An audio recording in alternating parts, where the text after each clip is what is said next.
Good morning student.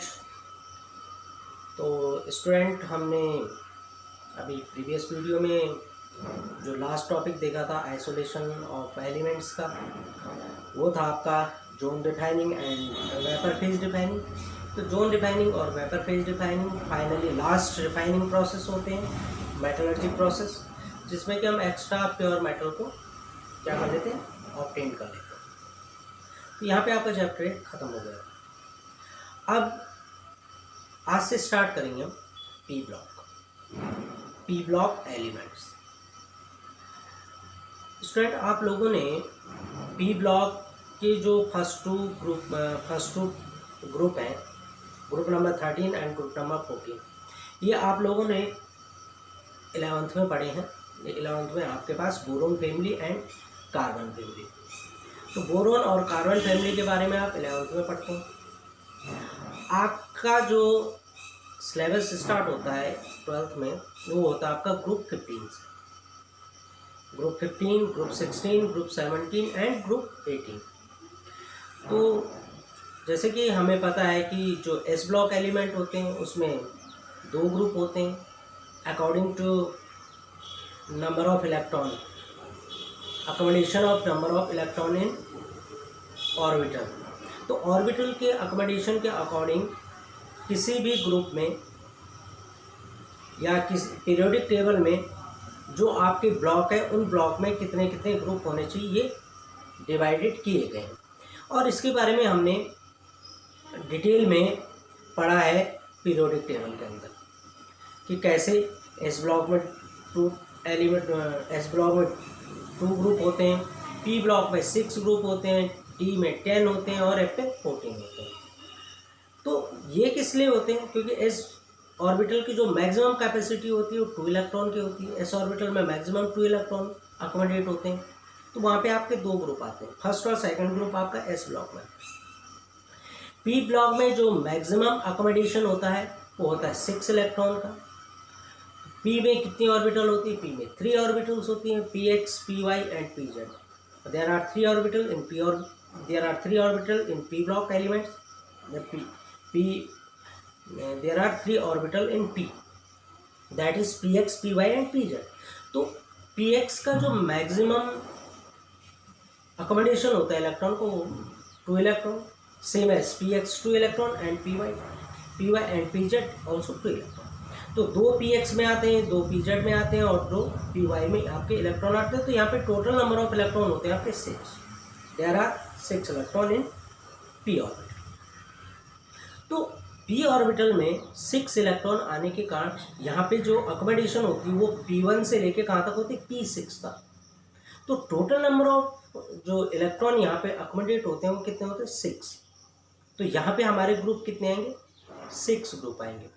तो group number 13 से लेके ग्रुप नंबर 18 तक ये जो एलिमेंट्स आते हैं, यानी बोरोन फैमिली से लेके और नोबल गैसेस तक जो एलिमेंट्स आते हैं वो किस में आते हैं? वो आते हैं आपके पी ब्लॉक में। Same as 3 to 12, that mean scandium to zinc, ये आते हैं आपके डी ब्लॉक में। और सेम नीचे 14 जो एलिमेंट्स हैं वो आपके किस में आ जाते हैं? एफ ब्लॉक में आ जाते हैं। तो इस तरीके से इनका एकोमोडेशन रखा है। अब हम आते हैं मेन टॉपिक पे, जो आपका मेन चैप्टर है 15 ग्रुप एलिमेंट्स। तो जो ग्रुप 15 है आपका, ग्रुप 15 जो एलिमेंट्स है, ग्रुप 15 में जो एलिमेंट्स कंसिस्ट होते हैं, ग्रुप 15 के जो मेन एलिमेंट्स हैं वो है nitrogen, phosphorus, arsenic, antimony and bismuth. तो टोटल नंबर ऑफ एलिमेंट कितने होते हैं इसमें? 5 एलिमेंट्स होते हैं। इस फैमिली को नाइट्रोजन फैमिली भी कहा जाता है। ठीक है, नाइट्रोजन फैमिली क्यों कहा जाता है? क्योंकि इनका जो फर्स्ट फैमिली मेंबर है वो नाइट्रोजन है। कहाँ से स्टार्ट हो रही है फैमिली? ये फैमिली नाइट्रोजन से स्टार्ट होती है। Nitrogen, then phosphorus, then arsenic, then antimony and then bismuth. There are 5 elements. तो ये जो 5 एलिमेंट्स होते हैं, ये 5 एलिमेंट्स नाइट्रोजन फैमिली के अंदर कंसिस्ट होते हैं। यहाँ पे अगर हम इनकी एग्जिस्टेंस देखें तो जो नाइट्रोजन और फॉस्फोरस है, first two family member nitrogen and phosphorus. Nitrogen and phosphorus ये नॉन मेटल्स हैं। नॉन मेटल्स क्यों है? क्योंकि इनकी जो टेंडेंसी होती है वो इलेक्ट्रॉन एक्सेप्टिंग टेंडेंसी होती है, ये इलेक्ट्रॉन को एक्सेप्ट करते हैं। इनके आउटरमोस्ट शेल में क्या होते हैं? 5 इलेक्ट्रॉन है, इनको अपना ऑक्टेट कंप्लीट करना है। तो एक तो साइज इनका स्मॉल है, स्मॉल साइज होने के कारण इनकी जो इलेक्ट्रोनेगेटिविटी होती है वो हाई होती है। इलेक्ट्रोनेगेटिविटी हाई होने के कारण इनकी जो टेंडेंसी होती है वो इलेक्ट्रॉन एक्सेप्टिंग टेंडेंसी होती है, इलेक्ट्रॉन को एक्सेप्ट करते हैं और अपना ऑक्टेट कंप्लीट बना लेते हैं। तो फर्स्ट फैमिली मेंबर जो होते हैं, first two family member nitrogen and phosphorus, ये क्या करते हैं?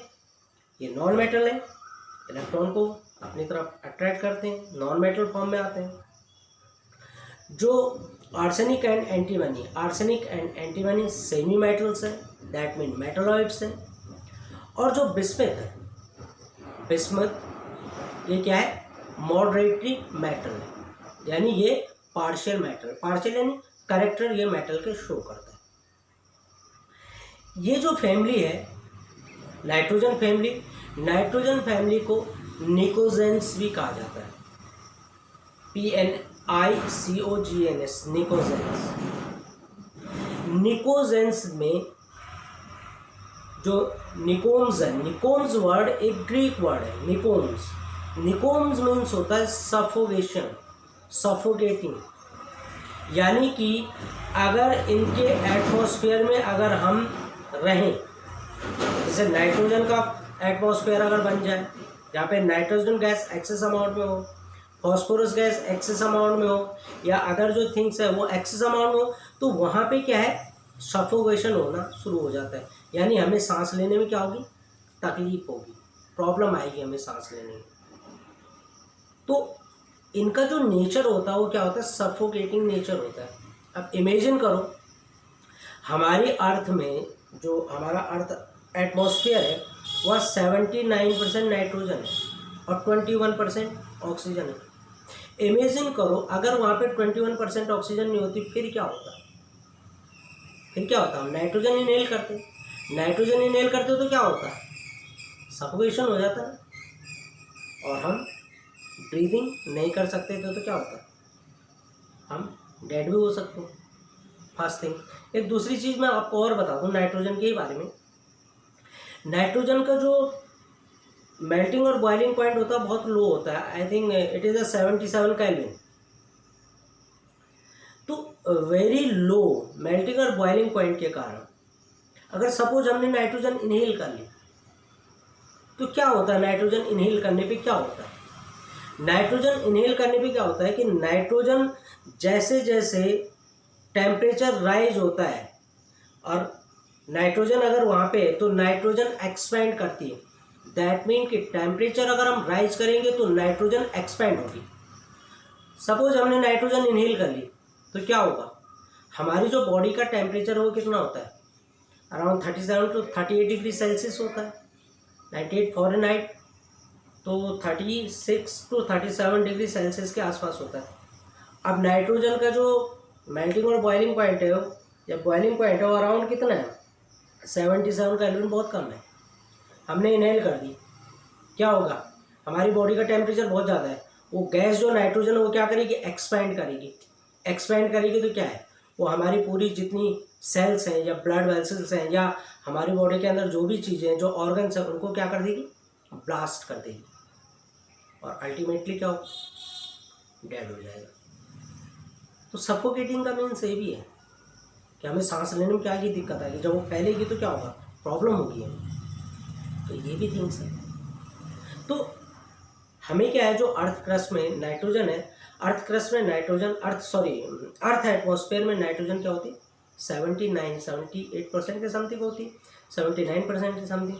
तो जो नाइट्रोजन है, नाइट्रोजन को हम भले एयर को जब हम इनहेल करते हैं, एयर में नाइट्रोजन की अमाउंट भी होती है, लेकिन हमारी बॉडी क्या करती है? केवल ऑक्सीजन को एक्सेप्ट करती है, बाकी गैसेस क्या हो जाती है? बाहर रिलीज हो जाती है।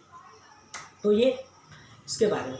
तो जो नाइट्रोजन फैमिली है, नाइट्रोजन फैमिली को क्या कहा जाता है? निकोजेंस फैमिली भी कहा जाता है। Pnictogens, PNICOGENS, pnictogens. निकोजेंस जो वर्ड है वो किससे बना हुआ? निकोम्स। निकोम्स एक ग्रीक वर्ड है दैट मीन सफोकेशन, निकोम्स। और इसके जो कंपाउंड होते हैं, इसके कंपाउंड क्या होते हैं? निकोमाइड। इनके कंपाउंड को हम क्या कहते हैं? निकोमाइड। तो ये जो कंपाउंड है नाइट्रोजन फैमिली के जो कंपाउंड है, इन कंपाउंड को हम निकोमाइड्स भी कहते हैं। क्लियर?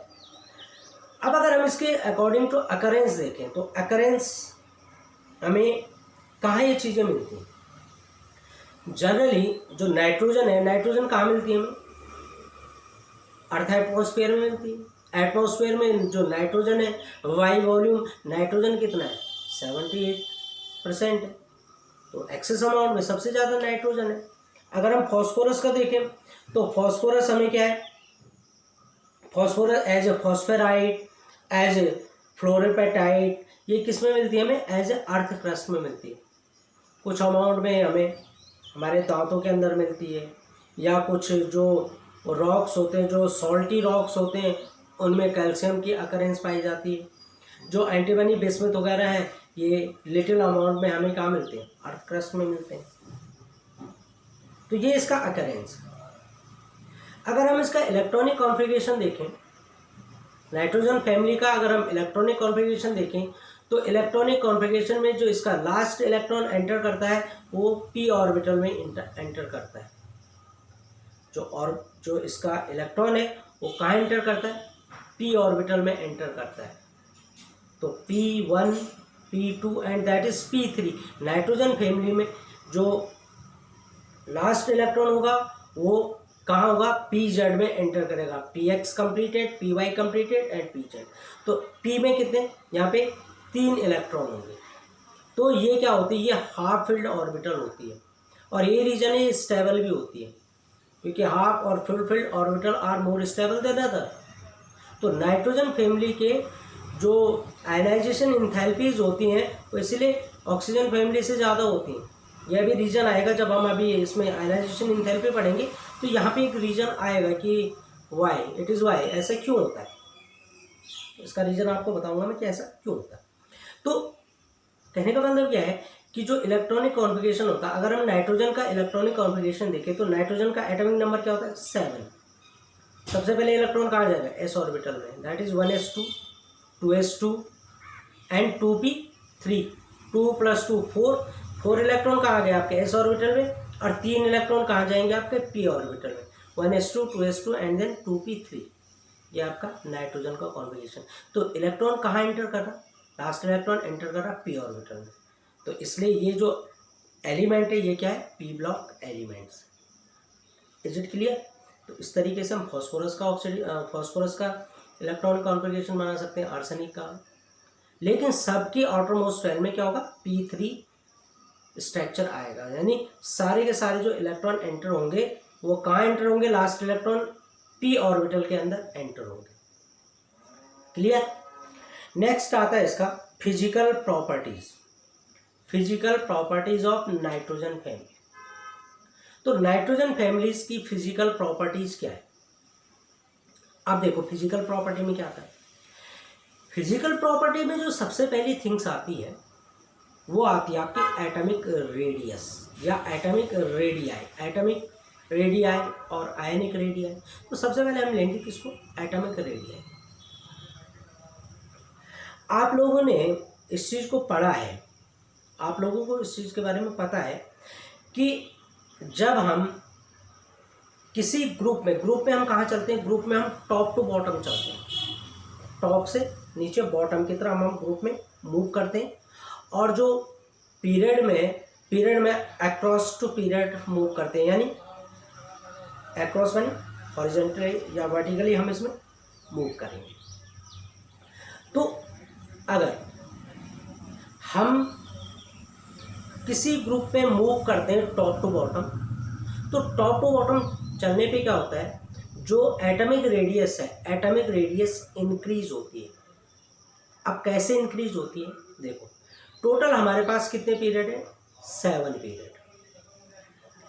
जो फर्स्ट पीरियड है उसमें केवल 2 एलिमेंट होते हैं, जो सेकंड पीरियड है आपका, सेकंड पीरियड में 8 एलिमेंट होते हैं। आपका जो नाइट्रोजन फैमिली स्टार्ट होता है वो 7 वो क्या होता है, सेकंड पीरियड से स्टार्ट होता है। यानी नाइट्रोजन क्या है, सेकंड पीरियड का एलिमेंट। ठीक है, तो सेकंड पीरियड में जो आपकी नंबर ऑफ सेल होंगी वो कितनी हो जाएंगी, 2।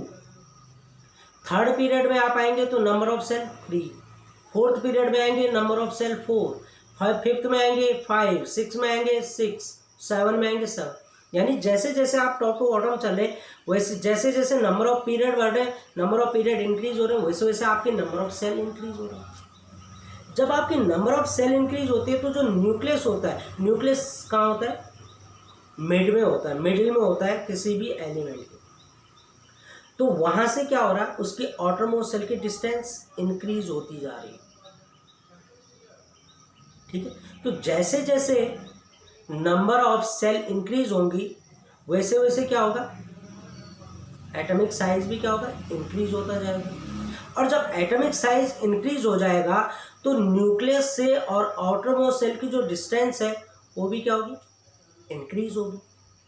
इसका मतलब क्या हुआ, इसका मतलब ये हुआ कि जब हम ग्रुप में टॉप टू बॉटम चलते हैं तो एटॉमिक रेडियस इंक्रीज होती है।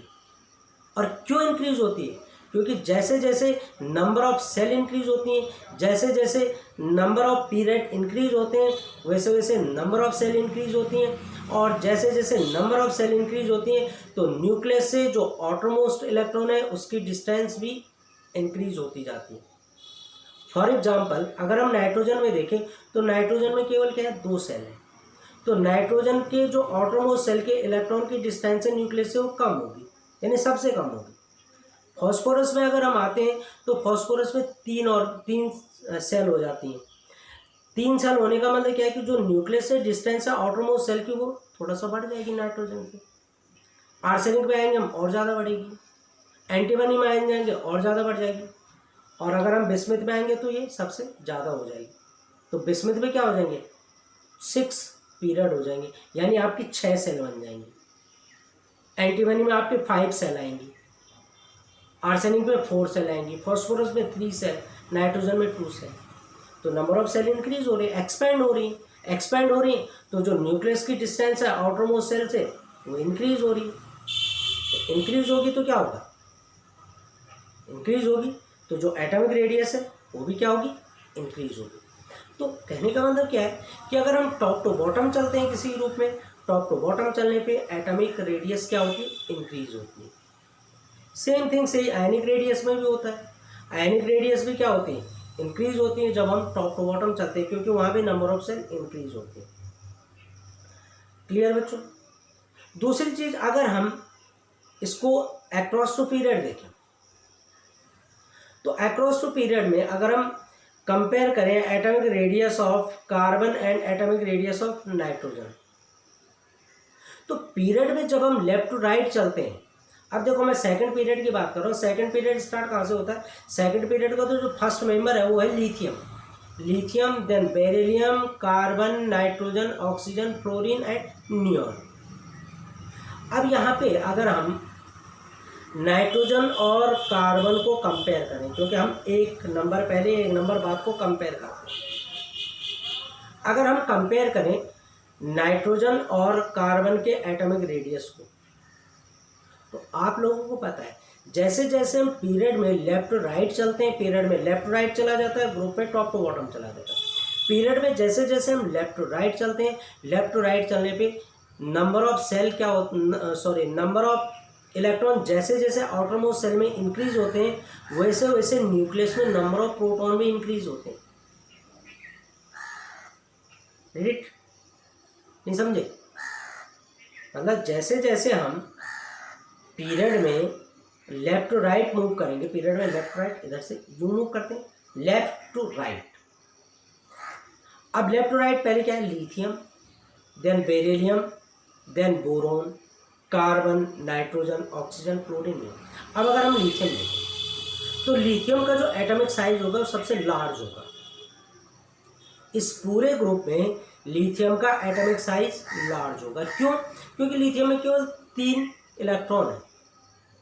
और यहाँ पे क्या है कि जो आउटरमोस्ट इलेक्ट्रॉन है, आउटरमोस्ट इलेक्ट्रॉन पे न्यूक्लियस का जो नेट इफेक्टिव फोर्स है कम है, इसलिए वो क्या है थोड़ा सा एक्सपेंड कर जाता है अपने पीरियड के और एलिमेंट से। बेरिलियम में आते हैं तो बेरिलियम के आउटर मोशन में 2 इलेक्ट्रॉन हो जाते हैं, न्यूक्लियस में भी एक क्या बढ़ जाएगा, प्रोटॉन बढ़ जाएगा। यानी बोरोन में बेरिलियम में जो नंबर ऑफ इलेक्ट्रॉन होंगे वो कितने होंगे 4, और नंबर ऑफ प्रोटॉन भी क्या होंगे 4 होंगे, क्योंकि number of proton equal to number of electron. तो न्यूक्लियस का नेट इफेक्टिव चार्ज क्या हो जाएगा, थोड़ा सा इंक्रीज हो जाएगा, क्योंकि नंबर ऑफ प्रोटॉन बढ़ गए। सेम एज अगर हम बेरिलियम में आते हैं तो 5 प्रोटॉन हो गए, 5 इलेक्ट्रॉन हो गए, थोड़ा सा चार्ज और इंक्रीज हो गया।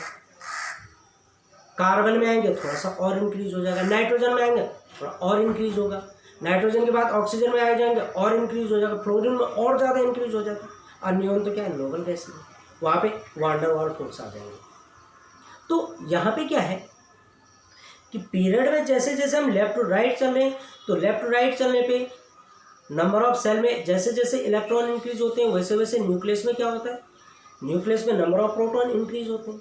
और जब न्यूक्लियस में नंबर ऑफ प्रोटॉन इंक्रीज होते हैं तो न्यूक्लियस का जो नेट इफेक्टिव चार्ज या नेट इफेक्टिव फोर्स है वो इंक्रीज होता है, और वो क्या करता है आउटरमोस्ट जो वैलेंस सेल है, जो आउटरमोस्ट सेल है आपके, उसका जो इलेक्ट्रॉन है उस इलेक्ट्रॉन को वो अपना मैक्सिमम क्या करता है nucleus net effective nucleus charge लगाता है, जिससे कि क्या होता है वो जो रेडियस होती है थोड़ा सा श्रिंक हो जाती है।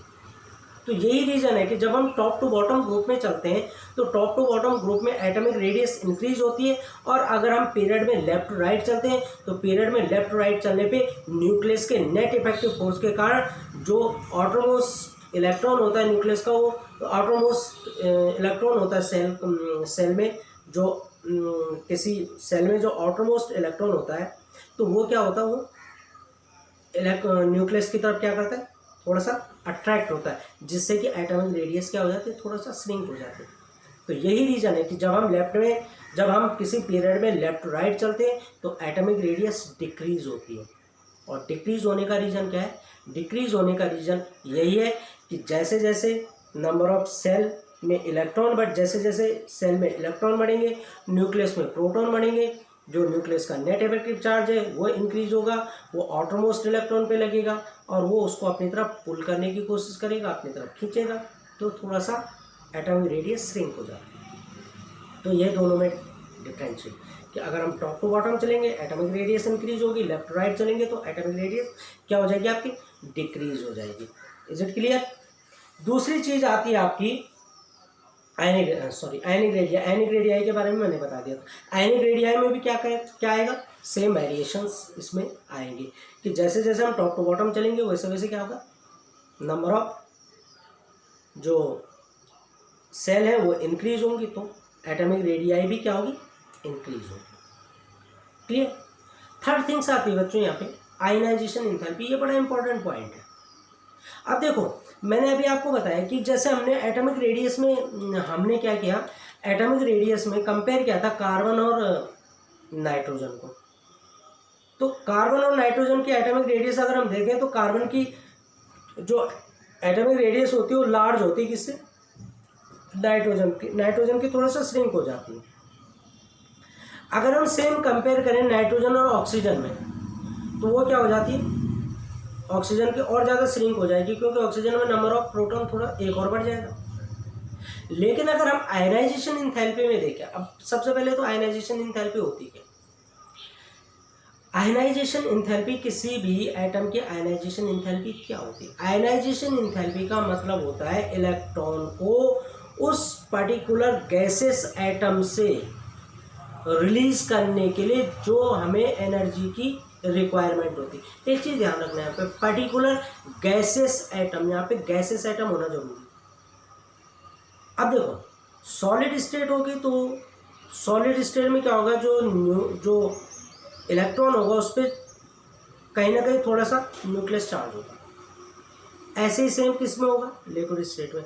लेकिन गैसेस स्टेट में जो इलेक्ट्रॉन होंगे वो फ्री होंगे, तो इसलिए गैसेस स्टेट दी जाती है कि उस फ्री स्टेट में हमें अगर इलेक्ट्रॉन को रिमूव करना है उस पर्टिकुलर एलिमेंट की सेल से, वह एटम की सेल से इलेक्ट्रॉन को अगर हमें रिमूव करना है तो उस इलेक्ट्रॉन को रिमूव करने के लिए जो एनर्जी रिक्वायर्ड होती है वो उसकी आयनाइजेशन इंथैल्पी होती है।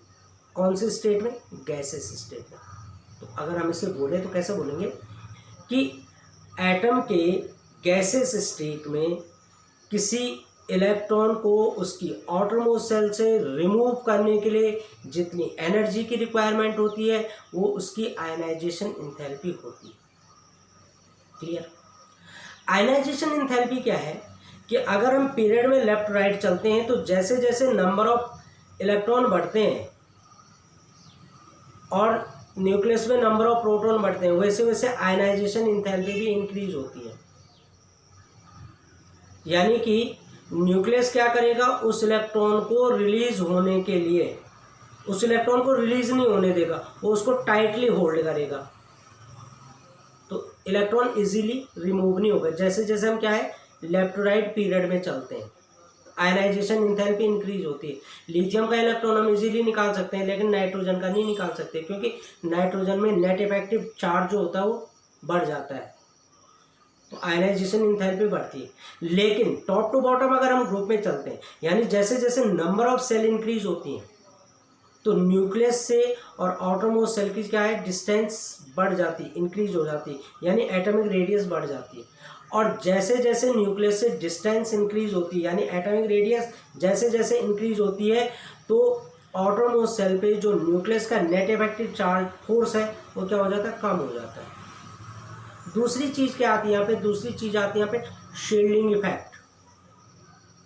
अब शील्डिंग इफेक्ट क्या है, जो इनर सेल है जैसे अगर हम सपोज आर्सेनिक में देखें, आर्सेनिक में कितनी है 4 सेल आ रही, सबसे इनर के सेल हो गई फिर एल फिर एम लास्ट में एन सेल।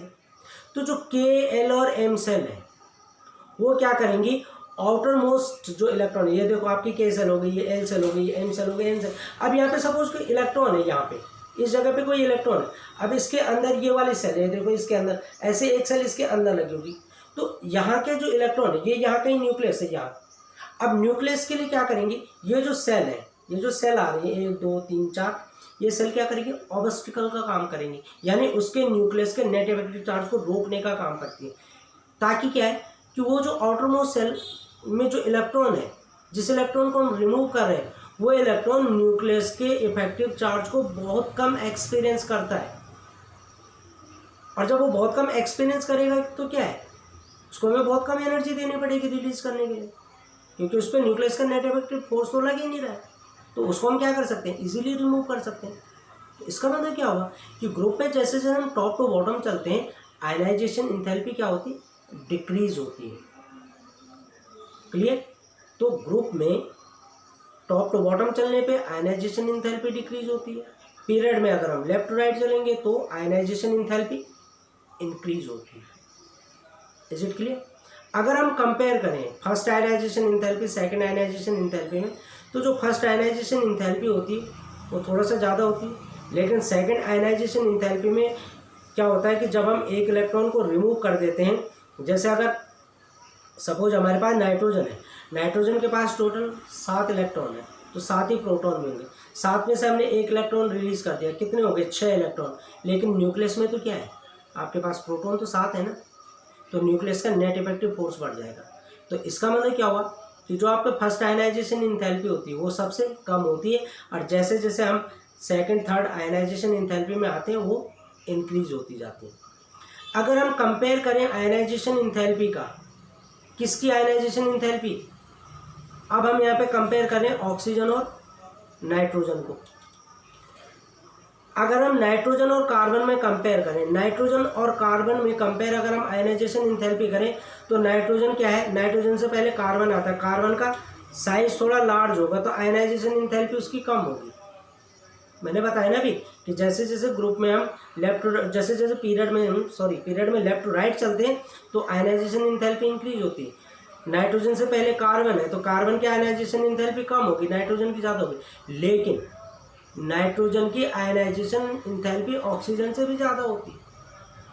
अब क्यों, यानी ग्रुप 15 की जो आयनाइजेशन इंथैल्पी है वो ग्रुप 16 से ज़्यादा होती है। जबकि ट्रेंड क्या कहता है कि जैसे जैसे हम आगे बढ़ते हैं पीरियड में, वैसे वैसे आयनाइजेशन एंथैल्पी इंक्रीज होगी। यानी होना क्या चाहिए, ऑक्सीजन की ज़्यादा होनी चाहिए, नाइट्रोजन की कम होनी चाहिए। लेकिन ऐसे नहीं होता है। क्यों नहीं होता ऐसा? ऐसा इसलिए नहीं होता क्योंकि नाइट्रोजन का जो पी ऑर्बिटल है वो क्या होता है, वो हाफ फिल्ड होता है। क्या होता है? Half filled. यानी पी एक्स, पी वाई और पी जेड में एक एक इलेक्ट्रॉन होते हैं। तो ये माना जाता है कि जो हाफ फिल्ड और फुल फिल्ड ऑर्बिटल होते हैं वो ज़्यादा स्टेबल होते हैं, they are more stable than other. तो नाइट्रोजन का जो ऑर्बिटल है वो हाफ फिल्ड है, तो वो ज़्यादा स्टेबल होगा ऑक्सीजन से भी और कार्बन से तो खैर हो गई। तो इसलिए आयनाइजेशन एंथैल्पी जो होती है वो नाइट्रोजन फैमिली की ज़्यादा हो जाती है बजाय ऑक्सीजन फैमिली की। किस कारण से? Due to half filled electronic structure. केवल हाफ फिल्ड इलेक्ट्रॉनिक स्ट्रक्चर के कारण ही इसकी जो आयनाइजेशन एंथैल्पी होती है नाइट्रोजन फैमिली की वो ज़्यादा होती है। इंपॉर्टेंट पॉइंट है, ध्यान रखना इसे, कि नाइट्रोजन फैमिली की कई बार क्वेश्चन पूछा जाता है कि नाइट्रोजन फैमिली की जो आयनाइजेशन एंथैल्पी होती है ऑक्सीजन फैमिली से क्यों ज़्यादा होती है? तो क्यों ज़्यादा होती है? Due to half filled p orbital. तो हाफ फिल्ड और फुल फिल्ड जो ऑर्बिटल होते हैं they are more stable than other, तो ज़्यादा स्टेबल होते हैं, उनकी स्टेबिलिटी ज़्यादा होती है। तो वहाँ से इलेक्ट्रॉन को रिलीज़ कराना ज़्यादा टफ होता है बजाय दूसरे से। तो ऑक्सीजन का इलेक्ट्रॉन हम आसानी से रिलीज़ कर सकते हैं लेकिन नाइट्रोजन का नहीं कर सकते। तो नाइट्रोजन की आयनाइजेशन एंथैल्पी क्या होगी? ज़्यादा होगी। ठीक है बच्चों, ओके। बाकी इसके बारे में और जो चीज़ें हैं कल हम डिस्कस करेंगे। अब ये जो चैप्टर है थ्योरेटिकल चैप्टर आ गया। अब इसमें मोस्टली हम ऐसे एक्सप्लेनेशन करेंगे, इनके लेक्चर वाइज एक्सप्लेनेशन करेंगे। इसमें लिखने का काम आपका बहुत कम होगा। लिखने के लिए आपको पर्टिकुलर जो नोट्स मैं दे रहा हूँ वो नोट्स आप लिखते जाएंगे, बाकी चीज़ें मैं आपको इसी तरीके से एक्सप्लेन करता जाऊँगा। तो अब यहाँ पे बोर्ड का काम काफ़ी हद तक ख़त्म ही हो गया। ठीक है बच्चों, ओके देन, गुड बाय।